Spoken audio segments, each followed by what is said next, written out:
So hello guys, কি অবস্থা? Welcome back to another new episode of Horizon driving. I don't no আমি কি বলতে চাইছি, বাট ইয়েস।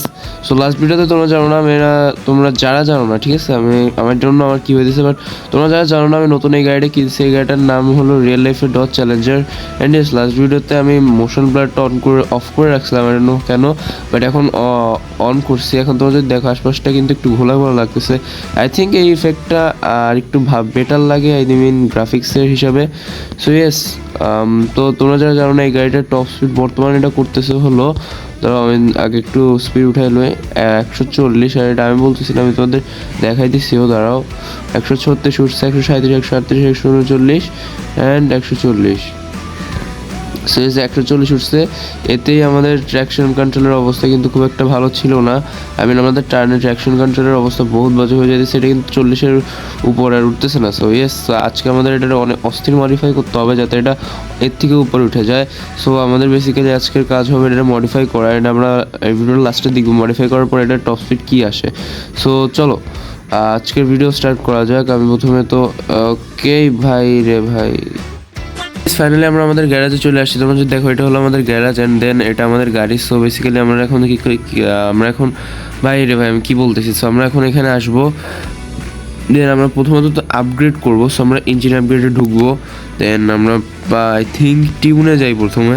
আর প্রথমে তো প্রেশার এগুলো আমরা নাইট্রো দিব। আই থিঙ্ক নাইট্রো পাওয়ার 50% আছে, আমরা এটা 100% করে দিব। আমি জানি না টিউনিং কেমনে করে, বাট ইয়েস আমরা এটা 100% করবো। দেন আমরা ব্যাকে যাব, দেন আমাদের কাছে এরোডাইনামিক্স আছে। ওকে, এখানে একটা আছে, এখানে এটা দেখি। আচ্ছা, আমরা এটা একদম নিচু করে দেবো। এখানে গ্রাউন্ড ক্লিয়ারেন্স দেখাইতেছিল। সো আমাদের গ্রাউন্ড ক্লিয়ারেন্স কিছুটা এমন ছিল অ্যান্ড এ পাশটাও এমন ছিল। আই থিঙ্ক 50-50 ছিল সব জায়গায়। সো আমি বেসিক্যালি এটা একদম নিচে নামাই দিয়েছি যাতে এরোডাইনামিক্সের কোনো সমস্যা না হয়। সো চলো, এটাও হয়েছে। দেন আমরা আর কি করতে পারি, আমরা এদিকে এটা আছে, আই ডোন্ট থিঙ্ক সো যে এটা আমার ধরা এখন উচিত হবে। দেন এইদিকে আমাদের টায়ার প্রেশার আছে, এটাও আমি চেঞ্জ করতে চাইবো না, কারণ আমি জানি না ভাই এটা চেঞ্জ করলে কী কোন দিক দিয়ে হয়। দেন আমাদের টিউনিং, আই থিঙ্ক আমাদের টিউনিং কমপ্লিট। এবার আমরা পার্টসে যাবো, দেন আমরা একটা আপগ্রেড শুরু করবো। আই থিঙ্ক প্রথমে তো আমরা এক্সস্ট আপগ্রেডটা করবো। সো এক্সস্ট 25,000, আমাদের কিন্তু এটা 40,000 থেকে আমরা এটা ফুললি আপগ্রেড করবো। ওকে, 41,000 ভাই রে ভাই। একটা আপগ্রেড করতে যাই কিন্তু আমাদের হয়ে গেছে। নাইট্রোটা আপগ্রেড করা যাক। আপগ্রেড করতেও আমাদের অস্থির খরচ হইতেছে। আর জন্য আমি সব কিছু আপগ্রেড করতে পারবো কিনা। দেন আমাদের কাছে টায়ার্স আছে, আই থিঙ্ক চ্যাসিটা আপগ্রেড করবো নাকি। চ্যাসিটা আপগ্রেড করলে ভাই কিচ্ছু পারতেছে না। সো চ্যাসি আপগ্রেড করবো না আমি। দেন দেখি ইনটেক, এটা আপগ্রেড করলে 15,000। এখন যাওয়ার আগে আমরা এটা একটু কাস্টমাইজ করবো, ঠিক আছে। আমরা বেসিক্যালি পার্টসে যাবো বা দেখি তারপর কোনটা কেমনি কি আপগ্রেড করা যায়। সো চলো প্রথমে আমরা হুডটা দেখি কি করা যায়। হুডে আমরা আই থিঙ্ক সো পুরো একটা ব্ল্যাক করবো, একদম কার্বন ফাইবার টাইপের, মানে দেখে যাতে মনে হয় যে এটা কার্বন ফাইবার দিয়ে বানানো, ঠিক আছে। আই থিঙ্ক এটা সুন্দর। ওকে হুড, ঠিক আছে। মেটেরিয়াল দ্বারাও এখানে এত কার্বন আছে গাইস। আগের কালারটা বেশি ভালো লাগছিল, বাট কোনো সমস্যা নেই, স্পয়লার লাগাতে পারি। দেখি আগে গাইস, আমরা এখানে হুইল আছে, আমরা হুইলের কালার দিতে পারবো। কালার ঠিক আছে। মেটেরিয়ালে দেখি কি কি আছে। এখানে একটা কার্বন আছে, দেন এটা অ্যালুমিনিয়াম। এটা কি ভাই? এটা হলো metallic Chrome.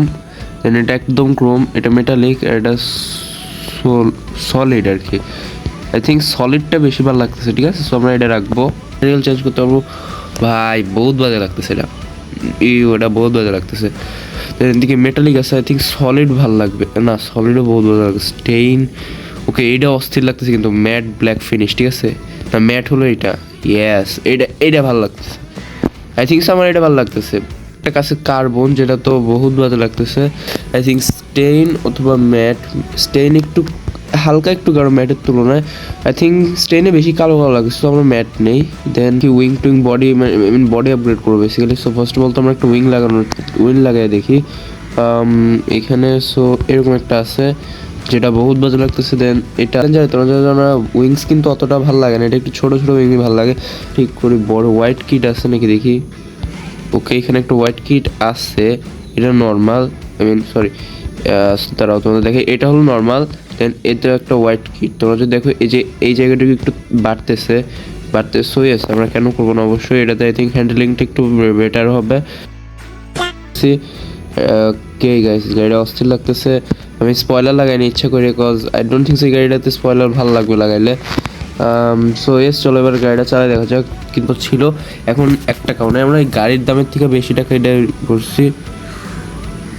Okay yes Nitro আছে, ড্যাম ব্রো নাইট্রোটা অস্থিরভাবে চলছিল অ্যান্ড আই থিঙ্ক এটার হর্স পাওয়ারটা একটু হলেও বাড়ছে, আমি ফিল করতে পারতেছি, মানে এটা তাড়াতাড়ি স্পিড ধরতেছে ঘুরতেছে দেন একটা নাইট্রো। ওকে এটা 150 গেছে, ঠিক আছে আমি মাত্র খেয়াল করছি এটা 150 গেছে, ঠিক আছে শেষ গেছে আমাদের রেসটা শুরু। অ্যান্ড লেটস সি আমরা এটা জিততে পারিনি, আমাদের সামনে একটা BMW আছে M3, আমাদের ফার্স্ট কার ছিল, দেখি গাড়িটা এই আই মিন এই রেসটা জিততে পারি নাকি। আমি আমার ম্যাচের শুরুতে নাইট্রো মারছি বাট কিচ্ছু হয় নাই, M3 আমার থেকে অনেক আগে যাইতেছে। বাট আমাদের আমাদের আরেকটা গাড়ির আমরা ইজিলি ওভারটেক করে ফেলছি অ্যান্ড ওটা আই ডোন্ট থিঙ্ক কোনো ব্যাপারও ছিল। দেখি নাইট্রো ইউজ করতে পারতেছি না এখন ভাই, হিরো ভাই A few moments later. Speed বাড়ছে ঠিক আছে, বাট হ্যান্ডেলিং এর অবস্থা একটু বেশি ভালো হয়ে গেছে, এর লেগা আমি জিততে পারিনি, হ্যান্ডেলিং অবস্থা বহুত বাজে।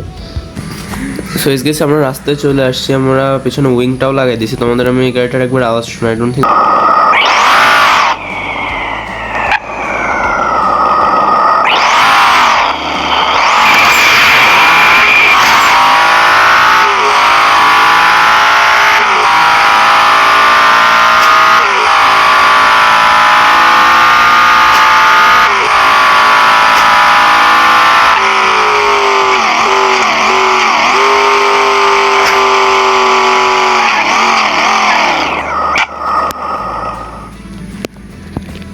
ভাই রে ভাই গাড়িটা লেজিট